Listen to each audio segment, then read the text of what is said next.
Subscribe to Color Frames.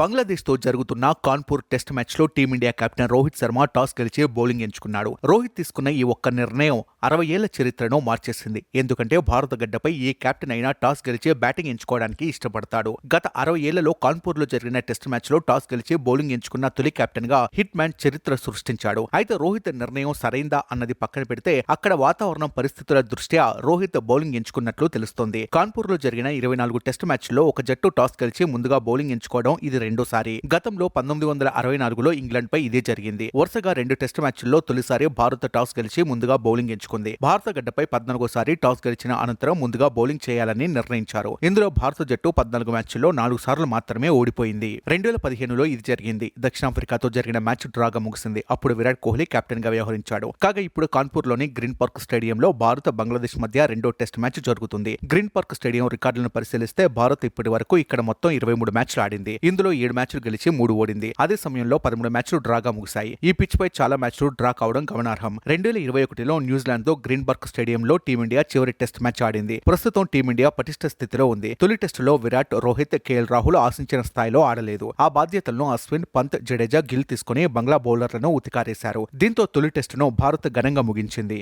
అయితే రెండో టెస్టులో రోహిత్, కోహ్లీ విశ్వరూపం చూడాలని అభిమానులు కోరుకుంటున్నారు. కోహ్లీ చాలా కాలం తర్వాత టెస్ట్ క్రికెట్ ఆడుతున్నాడు. దీంతో కాన్పూర్ లో ఆయన విజృంభించడం ఖాయమంటున్నారు విశ్లేషకులు. అటు రోహిత్ కాస్త స్టాండ్ ఇస్తే టీమిండియా విజయం నల్లేరు మీద నడకలా సాగుతుంది. బౌలర్లు బుమ్రా, అశ్విన్, ఆకాశ్దీప్ ఓ రేంజ్ లో చెలరేగిపోతున్నారు. వీడియో మీకు నచ్చినట్లయితే ప్లీజ్ లైక్ చేయండి, షేర్ చేయండి, కామెంట్ చేయండి.